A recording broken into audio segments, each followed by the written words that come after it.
I'd like to welcome everyone to the June 13th, 2023 City of Apopka Planning and Zoning Commission meeting. If you would all please stand and join me in a moment of silent prayer and a pledge to the flag.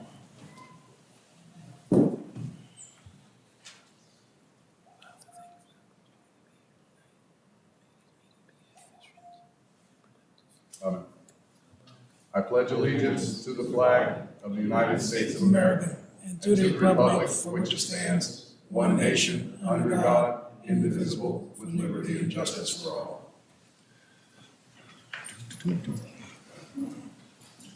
We have a public comment period for anyone from the public who wishes to speak on a matter that is not on the agenda tonight. If you are here to speak on a specific agenda item, you will be given a opportunity to speak during each individual item. We will ask for public comment. Seeing none, we'll move on to item number 1, comprehensive plan, small-scale future land use amendment, Shake the Nation's property, owner Shake the Nation's, applicant Lowndes Law Firm, care of Jonathan Hewells, location 333 Cimarron Commerce Plaza.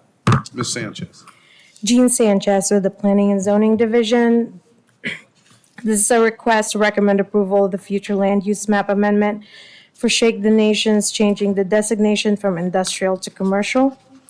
Subject property is located on the northeast corner of US 441 and Cimarron Commerce Place, approximately 2.4 acres in size. The proposed future land use designation of commercial is compatible with the area due to parcels on the south of the subject property having the same future land use. This application is also being processed simultaneously with an application to rezone the property from light industrial to commercial corridor zoning district. The DRC recommends approval. The recommended motion is to recommend approval of the proposed future land use amendment. Staff and applicant are available for questions. Thank you, Ms. Sanchez. Anyone have questions of staff? No, sir. All right. Mr. Hewells, do you have a presentation on this? No, that's fine. Okay. Anyone have questions of the applicant? No, sir. All right. Bring it back to the board for discussion and a motion. I'll make a motion, Mr. Chairman, to find the proposed change in future land use from industrial to commercial consistent with this comprehensive plan and land development code and compatible with the character of surrounding areas, recommending approval of the future land amendment based on the findings and facts presented in the staff report and exhibits. Thank you, sir. Motion by Commissioner Stanley. Do I have a second? Second. Second by Commissioner Ryan. All in favor say aye. Aye. Any opposed? Motion carries.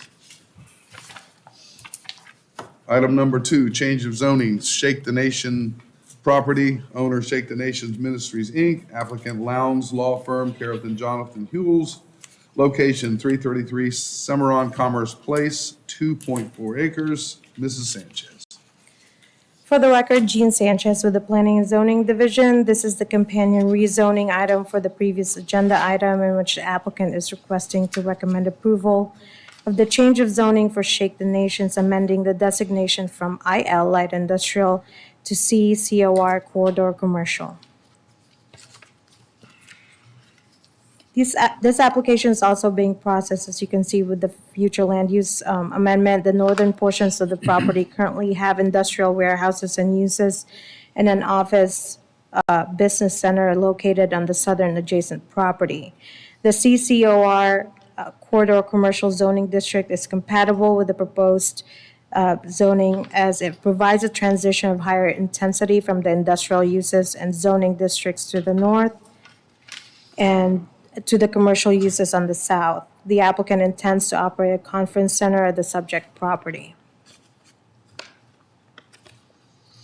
The DRC recommends approval. The recommended motion is to recommend approval of the proposed change of zoning. Staff and applicant are available for questions. Thank you, Ms. Sanchez. Commissioner Washington pointed out this is quasi-judicial, so I need to ask, has anyone had ex parte communication on this matter? No. No. Very well. All right, do we have any questions of staff? No, sir. Seeing none. Anybody with questions of the applicant? All right, we'll bring it back to the board for a discussion and a motion. Mr. Chairman, I make a motion to find a proposed change of zoning from 1-L light industrial to C-COR corridor commercial, consistent with the comprehensive plan and land development code, and compatible with the character of the surrounding areas. Recommend approval of the proposed change of zoning based on the findings and facts presented in the staff report and exhibits. Thank you, sir. Motion by Commissioner Washington. Do I have a second? Second. I'm sorry? Second. Oh, okay. I didn't know if it was you or Bob. No, sir. Motion by Commissioner Mott. All in favor, say aye. Aye. Any opposed? Motion carries.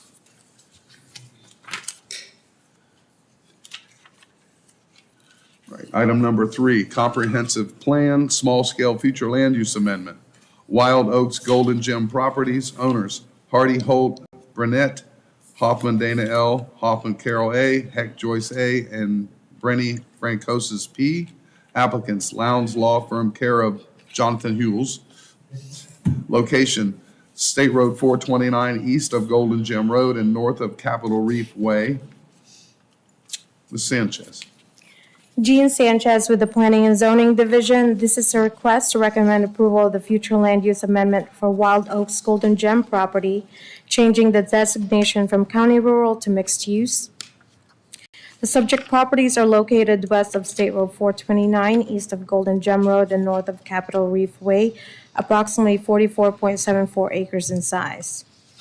Properties are located are located also in the Wekiva Parkway Interchange Vision Plan area. The city's comprehensive plan future land use element policy 20.9 and Kelly Park Interchange Form-Based Code require that the subject properties have a mixed-use future land use designation.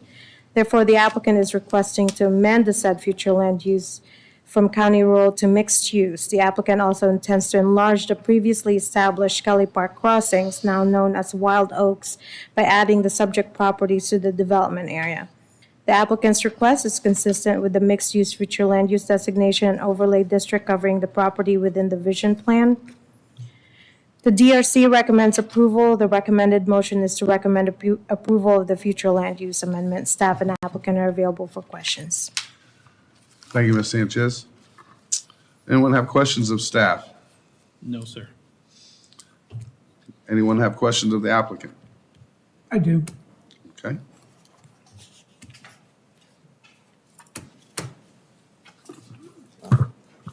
Good evening, Chairman and Commissioners. My name is Jonathan Hewells, 215 North Hewlett Drive, Orlando 32801. And Commissioner Washington, happy to answer any questions you might think you're have. going to get away with murder sitting back there? Not for a second. No, I was just curious. Yeah. It's typical, it's mixed use. Any idea how the properties will be used? Residential, commercial, what is it? Yeah, and so they're actually going to be split, and some of that is dictated by the master overlay that is part of the framework that was adopted for the interchange plan, that there isn't actually a lot of wiggle room. The wiggle room went out when the property got annexed, and this property got annexed last month. The city commission made a decision to annex this in. Once they did, it has to have a mixed-use future land use designation. The next item on the agenda is the zoning, and that will be also dictated of, this will have a neighborhood designation and an employment designation. And those are all that is really permitted on these properties. And then it will have to be developed consistent with the Kelly Park form-based Yes. code. Okay. I'm glad you brought that up. It's neighborhood and workplace or employment? Employment. What does that mean? So neighborhood is going to be primarily residential uses, although this is mixed-use zoning, so it can have commercial as well. And the employment district is going to be mostly more intensive commercial uses. As you step away from that node that is centered at Kelly Park interchange, they start stepping down in uses. And so you have your heaviest commercial entitlements, your heaviest traffic generators is right on the node of the interchange. And as you step down, you start going from those heavier commercial uses to perhaps more of a multifamily type project or less intense commercial. Then you get into some industrial or commercial, and then finally back into the more neighborhoods, which is going to be your townhomes. Could allow, I think, single-family residential. Just single-family. In townhome would be transitional. Okay. Well, just single-family. Yeah, there you go. But yeah, it's a step down of intensities. Okay. And so this is a kind of the missing piece of the puzzle of that overall Kelly Park Crossroads project that came before you 4 months ago. Yeah, for approval, and which was approved by this board. Okay, good. Thank you for that explanation. Yeah. All right. Happy to provide. Anyone else have questions of the applicant? No, sir. Seeing none, does anyone from the public wish to speak on this matter? Thank you, Mr. Hewells. Seeing none, we'll bring it back to the board for a discussion or a motion.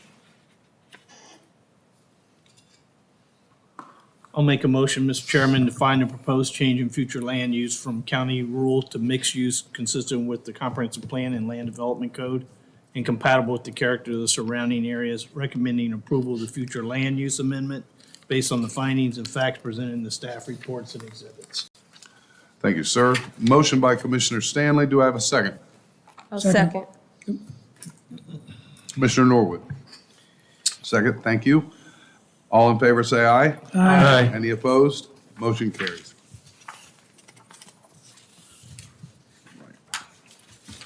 Item number 4, change of zoning and master plan, Wild Oaks Golden Gem Properties, owners Hardy Holt Burnett, Hoffman Dana L., Hoffman Carol A., Heck Joyce A., and Brandy Francosis P. Applicant Lowndes Law Firm, care of Jonathan Hewells. Location, State Road 429 east of Golden Gem Road and north of Capitol Reef Way. Ms. Sanchez. Jean Sanchez with the Community Development Department. This is a request, this is the accompanying rezoning request, the change of zoning and master plan for the Wild Oaks Golden Gem property. It is to recommend approval of the change of zoning and master plan as well as assignment of neighborhood and employment overlay districts.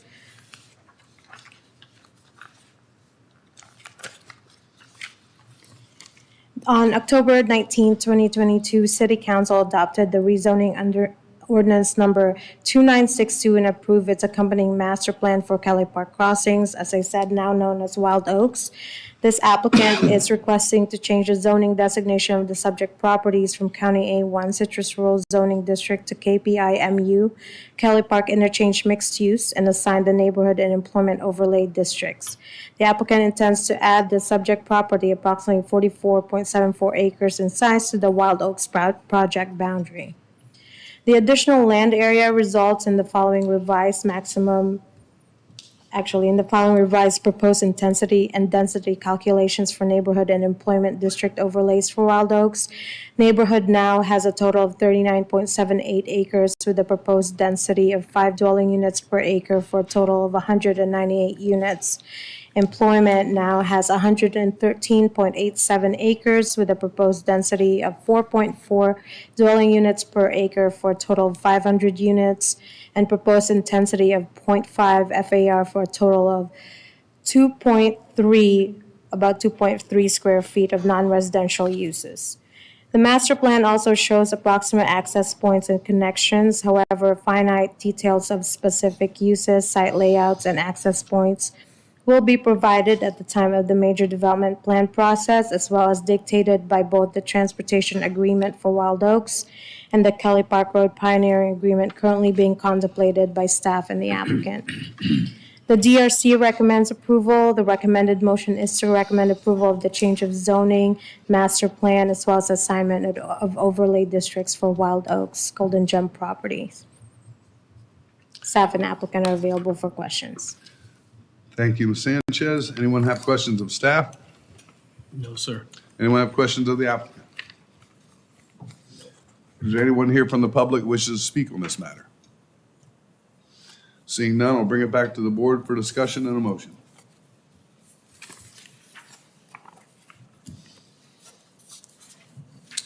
Mr. Chairman, I'll make a motion that we find the proposed Kelly Park Crossing change of zoning and master plan consistent with the comprehensive plan and land development code and compatible with the character of the surrounding areas, recommending approval for the proposed change of zoning from County A1 Citrus Rural to Kelly Park interchange, mixed use, assignment of neighborhood and employment overlay districts in the master plan based on the findings and facts presented in the staff report and exhibits.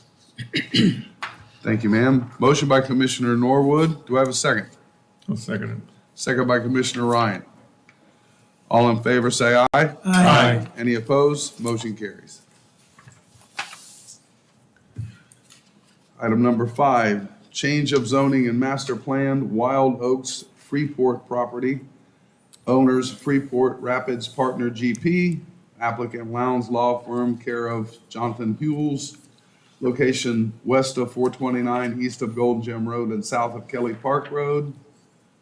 Ms. Sanchez.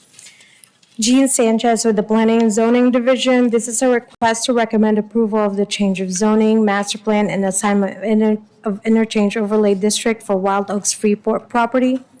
Subject property is located west of State Road 429, east of Golden Gem Road, and south of Kelly Park Road, approximately 2.5 acres in size.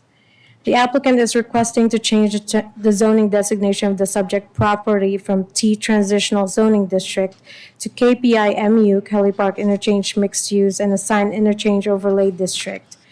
The applicant intends to add the subject property, approximately 2.5 acres in size, to the Wild Oaks Development Project boundary. The additional parcel brings the following revised intensity and density calculations for Wild Oaks. The interchange now encompasses 71.27 acres with a proposed density of 15 dwelling units per acre for a total of 1,031 units, a proposed intensity of 0.11 FAR for a total of 362,723 square feet of non-residential uses. As in the previous item, the master plan also shows approximate access points and connections, and those specific details will be established with the major development plan process. The DRC recommends approval. The recommended motion is to recommend approval of the Wild Oaks Freeport rezoning. Staff and applicant are available for questions. Thank you, Ms. Sanchez. Anyone have questions of staff? No. Anyone have questions of the applicant? Seeing none, is there anyone from the public who wishes to speak on this matter? Seeing none, we'll bring it back to the board for discussion and a motion.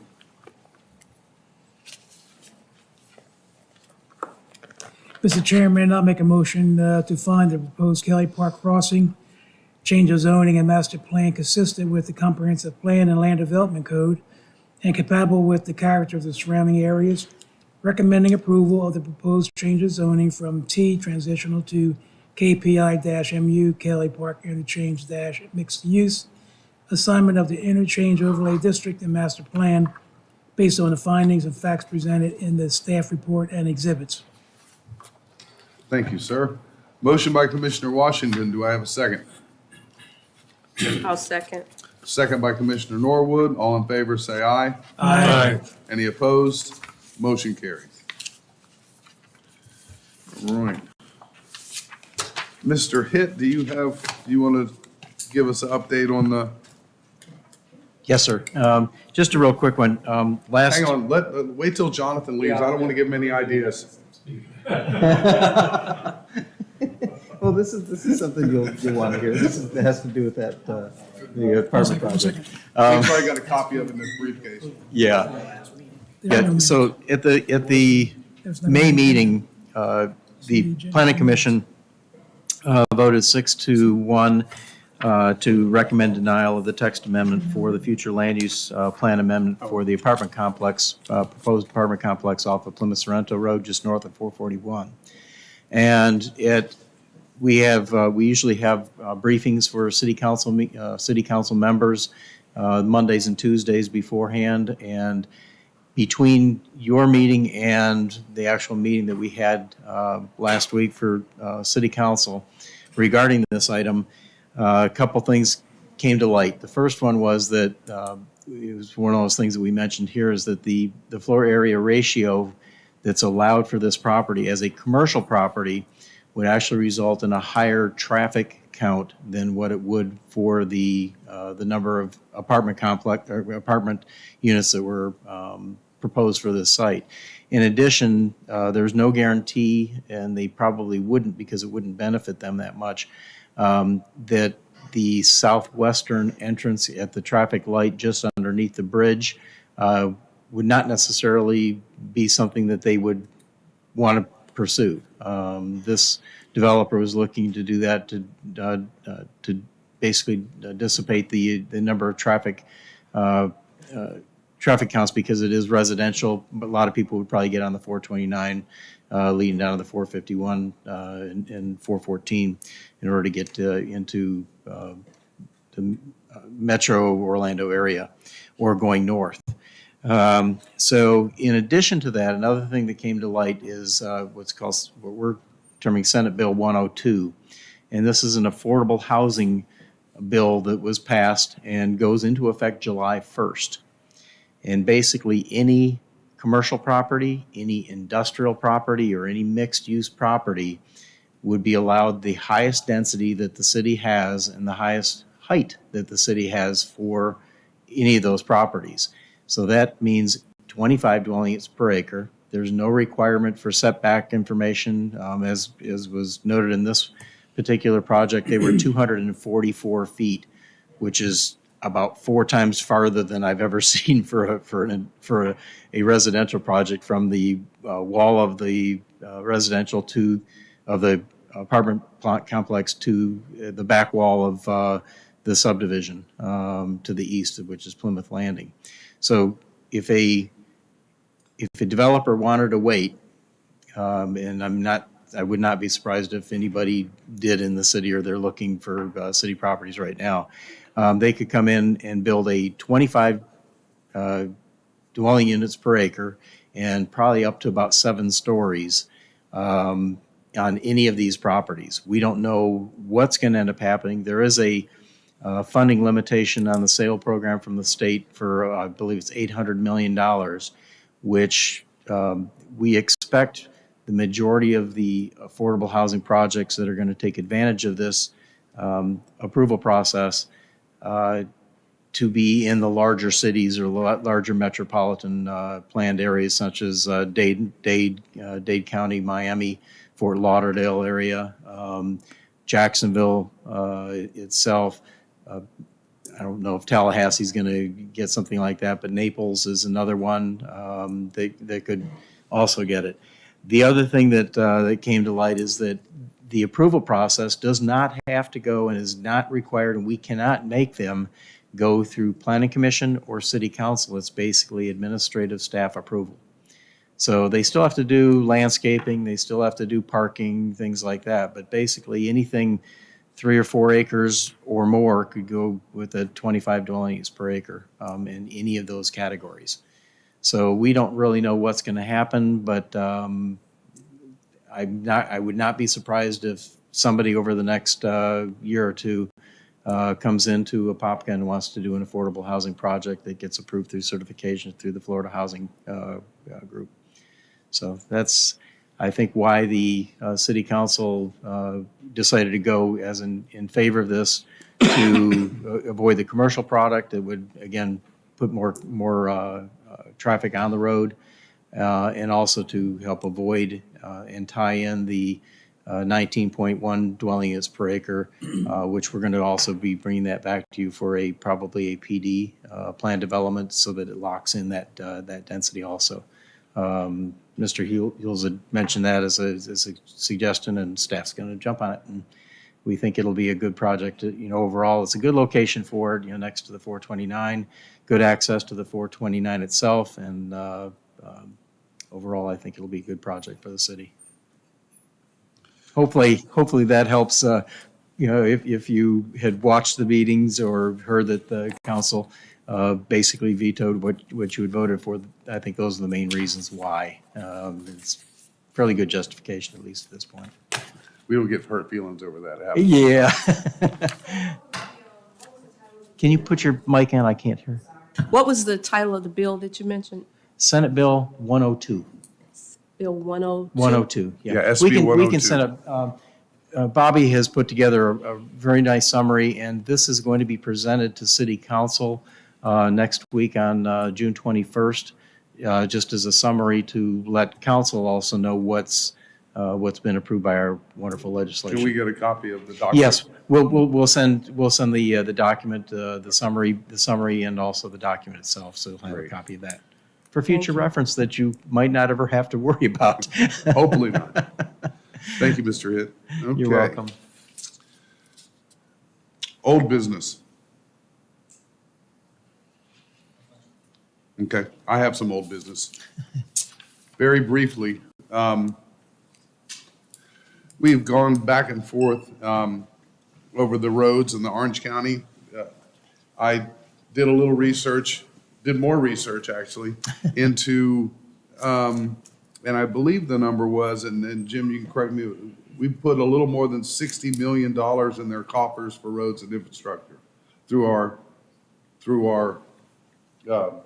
Transportation impact fees? transportation and impact fees. I could not tell you the number. That was the number I was told. I don't have the document yet. I'm waiting on it. Because Okay. apparently it's hard to get your hands on that.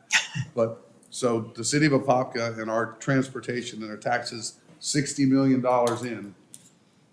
And my question to them, my email with them was, what exactly have we got for our $60 million? And I haven't got any response. Our county commissioner is a little hostile to me, so she's not responding to me. Couple of things I did look up. There is 5 different phases of road development in Orange County, according to their paperwork, and Ruby Dempsey Rogier, the manager. The study phase, there is 18 roads in the study phase. Apopka has 0. In the design phase, there's 20. Apopka has 0. In the construction phase, there's 8. Apopka has 0.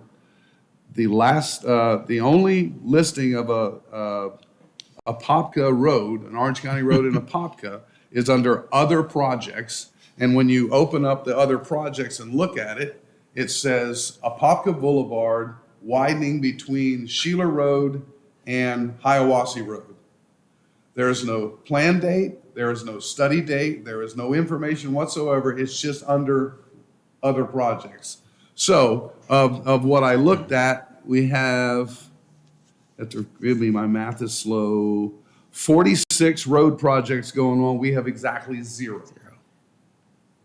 So that begs the question, what's going on? Why is it that these roads that Commissioner Ryan and Commissioner Washington wrote obviously need a lot of work? So how do we put pressure on them? How do we get a reaction out of them? Again, the last traffic study done in the city of Apopka by Orange County was 2009. Correct. So we get 0 response. So is that staff has to go after them and put pressure on them? Does Ms. Richardson do it? The city council? Because people are asking us about the roads in Orange County, and saying, well, we can't do this project because the road's not improved. We don't have any more auspice over that road than we do to roads in Tifton, Georgia. We have 0, and there's no accountability as far as Orange County. For lack of a better term, it's like we're on the pay no mind list.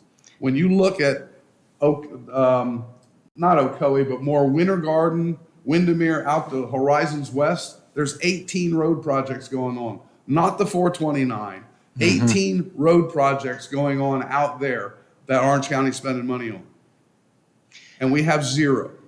Something's wrong. Yeah, Something's literally wrong there. they- So I don't know if our representative is just not paying attention to us, or doesn't think there's enough votes here to spend money on the roads, or what's going on, but we literally have nothing going on. That's you brought up the facts that are basically, staff is well aware. I had a meeting with the mayor and Pam, with the new county administrator, John Weiss, and about 5 of his department directors about a month and a half ago. And one of the items that I did bring up was the non-committal attitude that Orange County has for our roadway system. And some of the responses that we've gotten back from, the commissioner, Commissioner Moore, and also from some of the department directors is that, well, you're doing all this building, you're responsible for the roads. Sure, we are, and we are doing a lot of building, but they also have to look at all of the taxes that they are getting from those taxable properties that are generating 10 times, 20 times more taxes than what they were before they got developed. And there is basically no more commitment to helping our forgotten area of the county than what they were before it was built. They have dedicated zero amount of money to our roadway system, and yet they are getting tax money out of it and then reinvesting it in Horizons West and All-American Boulevard area, which is in the Apopka area, supposedly, but I've never been, I That's not think in I've the been down the city of road Apopka. twice in the last 2 years. Well, is that us or is that Seminole up there? No, it's Orange County, that area, where they're Oh, doing. okay, All American, where Cablevision used to be. Yes, sir. Yes, yeah. Right. So there, and I've stated this a couple different times. I've talked to Mr. Weiss a couple different times regarding this, and I've also brought that up to Commissioner Moore. And one of the responses that that staff has gotten from Commissioner Moore and also from the transportation group is that there is no money. They have a couple projects like you stated that are other, but there's no money that's dedicated in the next 10 years to any project or any road projects in Apopka. Well, there you have it. And And that's, Commissioner Moore also said that we're responsible to fix the roads. If we're building, then do we get the tax money for those roads? and that's a big, Oh, there you go. obviously, no. She needs to study the Tea Party. Yeah, thing. Maybe it's she'll- it's a the- it's a the one-sided. Boston Tea Party, maybe she'll understand that. It's similar. It's similar to the we've got a water and sewer agreement that was done. I believe it was back in 2004 or 5, that basically stated that we cannot charge any more for hookups that are in Orange County versus the city of Apopka, and we can't make them annex, even though they may be eligible to annex if they're hooking up to city utilities, but we have to provide them if they're accessible. So it's a one-sided agreement. And then I am working with Mr. Weiss regarding our JPA, our Joint Planning Agreement area, for annexation of properties that are that may or may not cause an enclave. That's where city property surrounds county property. We got quite a few of those already, Yeah. but what we've decided, instead of doing an ISBA, which is an inter-service local boundary agreement, to allow for that, we're going to embed this within our JPA itself and update the JPA so it's a little more fair, so that we can annex properties even if they cause an enclave, because the enclaves eventually get eaten up. When I started here in '92, the Dream Lake area was a huge enclave. Now there's about 10, 12 properties that are all kind of smaller enclaves, and even those, the people are realizing that they can annex now, so they're actually annexing those in too. But, so what's the solution on the roads? It's basically pressure. I'm just, and I'm not trying to Sure. browbeat you, I'm saying, how is leverage put on them to make them more responsive to what, I mean, look at the building we have here, it's no more, no less than what they have out, where they have 18 projects towards Horizon West and Winter Garden over there. True. It's basically it's making them realize that we now know, and they now know over the last couple of years. Pam's basically calling up Orange County quite often, asking them for input, and we get every once in a while we'll get this like for Golden Gem.